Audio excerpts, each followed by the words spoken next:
Sairam, Radio Sai is honored to have with us the third Chancellor of the Sri Sathya Sai Institute of Higher Learning, Prashanthi Nilayam, Justice M.N. Venkatachaliah.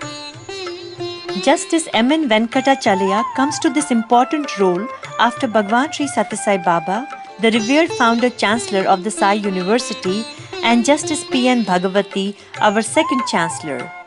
As you may know, the Sri Sathya Sai Institute of Higher Learning was founded on October the 31st, 1981 by Bhagwan Sri Sathya Sai Baba for fostering the composite culture of India and to promote in the students and teachers an awareness and understanding of the social needs of the country with special focus on the rural population and to further inculcate in students an international outlook imbibing human values along with the spiritual and scientific education. Now, to this important role, the current Chancellor, Mr. Manipalli Narayana Rao Venkatachaliah, comes with impeccable and impressive credentials. So today, on the occasion of the 32nd convocation of the Sri Sathya Sai Institute of Higher Learning, you delivered your very first speech as the university's Chancellor. And what a fabulous speech it was, if I may say so. Congratulations. Thank you very much. But you know, chancellors don't speak on the occasion of convocations. And I was Chancellor of the Central University of Hyderabad. Right. There, in that ceremonial role, Chancellor doesn't speak. He simply, that's something like the speaker who should not speak. He's not expected to speak. But this was a different drill. Because the precedence has been set by our revered founder Chancellor, who was so hands-on. Hands-on, yes, hands-on, that's the right thing. And I'm sure it's not the first time you're speaking at any convocation. So how was this any different? I addressed a large number of convocations as the chief guest. This university is something totally different. You know, there's an expansion of educational endeavor in the country. In just 6 years, in 2006, the total number of colleges in this country was about 19,000. By 2012, it became 46,000. Wow. And in the process of this expansion, inevitably quality suffers. Teaching staff, adequate infrastructure for colleges, so many concomitants of good education are missing. But in this university, mind you, students don't pay any fee, and they are respected as the potential leaders of the society, community, that put on velvet and treated as potentially divine inspirations of the society. That purpose makes all the difference. The difference is not in the instructional facilities or infrastructure or equipment, laboratories, but the distinction is in the philosophy that guides this educational endeavor as to what you are going to turn out students into. That purpose is a ennobling purpose. That makes all the difference. Mm-hmm. This morning in your convocation address, you also spoke of turning points in civilizations, and you described the Sai University's vision as an enormous experiment in human engineering and man-making. What role do you see the Sai University play in the history of civilization? See, the Homo sapien is not merely a genetic descendant of the Neanderthal man. Homo sapien is a new species of human being. This is what Anne Tattersall, the curator of the American Natural History Museum, said. That means a lot of things. It is not merely, the role of this is not only set up a model for education, it is not merely a kind of a reaction to a mediocrity in the philosophy of education that we see in the country. It's not some kind of a reaction to it. It's a proactive process of hastening the process of evolution. See, this is, we say when we go into pranayam, for example, Right. we say the philosophy is to condense the process of evolution itself. And 1,000 years of repetitive human births are compressed. And there is that approach to the meditative and pranayamic processes. I am only saying that this is different in the sense, it's not merely in the quality of difference. It's an entirely new response to a future situation a man like Baba himself could have envisaged. I'll tell you in one minute. Please. The whole hierarchical Hindu society with its own degeneration, it had served its purpose. The Vedic knowledge had served its purpose. Still, it is relevant. But the monopolistic possession of this knowledge tended to make the possessors exploitative and exercise a psychic domination over society. Society suffered it because in the balance of events, what's the good, what's the bad, in the trade-off, they said still it is, but at some point of time, not merely because a bearded leader said so, time had come, it collapsed. Along with the bathwater, many babies were washed away. So many moral absolutes of truth, beauty, goodness, loyalty, courage, dedication, family values, all of them were washed away. What we see in the deluge is that the society that followed was not immoral, it was amoral. There are no standards to go by. The result is that this has to be repackaged. These are necessary things. Without the exploitative element, these moral elements were necessary. They had to be repackaged to fit into the conception of a new, just and fair society, human society. This is the process which I think great seers foresaw and prepared this for a future far-off, divine far-off event where a new civilization emerges based on the values, durable and enduring values of the previous civilization, and without the incidents of the tyranny of a feudal society. This transformation is the ultimate goal. This is what I think some of these great men have thought. That's a very far-sighted perspective, very interesting indeed. Now, you also spoke about the character-building aspect of Sathya Sai education this morning, and you said it was very important to lift this mood of cynicism and despair and frustration that is very prevalent, especially amongst the youth. Do you think that is a realistic expectation, given the state of our country or the world around us today? I see, idealism is not a mass phenomenon. Nobody fools himself by saying, I can transform every man into a saint. But the composite percentage of people who have a correct perception of the means and ends of societies, why do men form themselves into an association, human association, political association? That is that we promise every member the best opportunity of realizing his highest self. This is the purpose, basic compact society. If that basic assumption is given a go by, why should men obey laws, obey rules of society? Then they are chaos. This is where that at least some influential section of society is imbued with these values.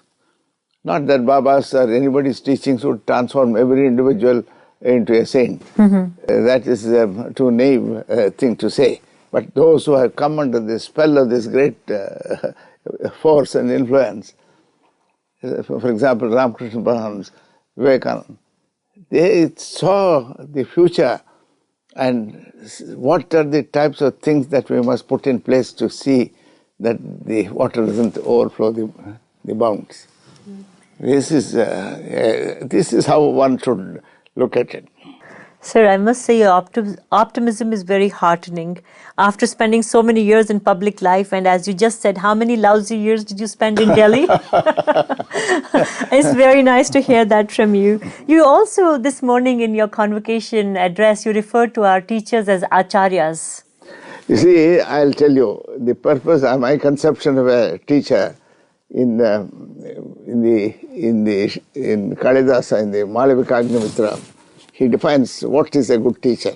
What does he should have? Of course, he must have knowledge, but knowledge by itself can make a tyranny of a teacher. He can make a tyrannical master. But a impersonal love for mankind and a kind of a love for his student, this is what a combination of learning plus this love for the student and his future in the context of Baba's philosophy. This makes the real Acharya. And he wants every Acharya wants every student of his to excel him. And this is the greatest satisfaction of a master, is that he is excelled by his own student.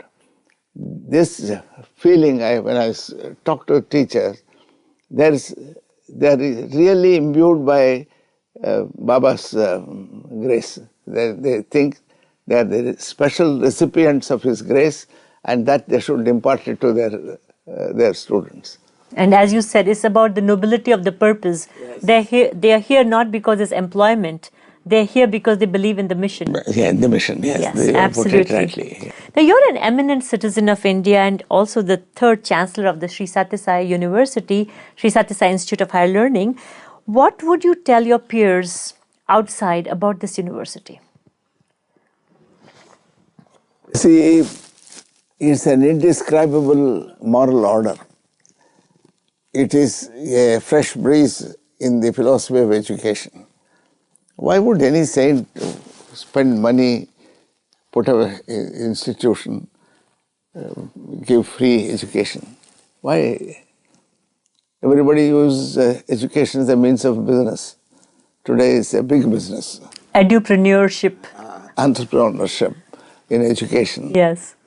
Whatever goes by that name. What I feel is that he had a vision of the future. He had seen the problems that come by a collapse of a feudal society.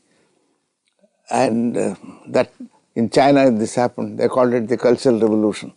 Almost 50-60 million people were killed in the process. They lost their lives. Let us not say killed, they lost their lives. And in the Chinese famine between 1958 to 61, 30 million people perished. Oh my God. And when successive crop failures occurred in Maharashtra, bordering on famine conditions, not one life was lost for starvation because the employment guarantee scheme was administered so beautifully by the bureaucracy. So Baba and men of such visionaries foresee what's going to happen and what are the dikes and bulwarks that are necessary to be placed. And nothing is more important than putting up these human bulwarks against this kind of deluge. This is perhaps the man-building, human engineering side. Beautifully said. What do you like the most about your new job as the Chancellor of the Sathya Sai Institute of Higher Learning? I'm just trying to wonder. See, Vismayo Yoga Bhumika, they say, the sense of wonderment is the beginning of learning. I met Baba once or twice, that's all. He invited me to inaugurate a conference some years ago, almost 8 years ago. He sat I sat next to him. Every 10 minutes he would run his hand over my back and pat me. I didn't know what, and I had heard of Baba. Of course, everybody has. I had my own image of him. As a chancellor, chancellors have very little to do with the administration. there's some kind of a Titular heads. titular head. But more than you asked me what you expect to do to the university, I would rather put it this way: what the philosophy of this university is going to do to me is what is interesting to me. Wow, you're being extremely humble. No, I see. These are not ordinary things. These are not the models of the marketplace. These values are different. They're timeless. They've stood the test of time. What is it that destiny has in store for me in contact with? I'm 85. My sands are running out. But to see this itself through these children itself is a heartwarming thing. Tears well in your eyes of joy that this country has this. To see those boys who serve you, who come there. Where do we get that? Hippie people who are there, who go to the universities. I've been chancellor of some universities. I've addressed a large number of convocations. One university couldn't hold a convocation for 17 years because of the riotous students' response to the institution. And the governor asked me to, see, we are starting the process, you must come and address them. See, why children misbehave? Because the parents have misbehaved worse. And this is trying to build another civilization. Within, of course, in the framework of our values. That's a huge compliment, beautiful endorsement. Now, if for a moment our revered founder Chancellor was right here physically in front of you, what would you say to him? Seeing his work, I would say, Baba, have a kind thought for the world, as you always have. You can't exceed his wisdom. You can't give him, see, this impersonal love for mankind has a manifestation of its own in various ways. If that spirit enters in you, it gives you indications of what you should do and takes over the whole thing. It's something like I was speaking of what is going to happen in the next decision making in science and everything, what they call the technological singularity. Mm-hmm. The computers will decide, artificial intelligence will decide what you want to decide. So this is a kind of a technological singularity in the spiritual singularity. And you think it's sustainable? I can't say that because there are so many factors external to the whole process that will add sustainability. But as an effort, we can't. See, this is something which. See, idealism is not a mass phenomenon.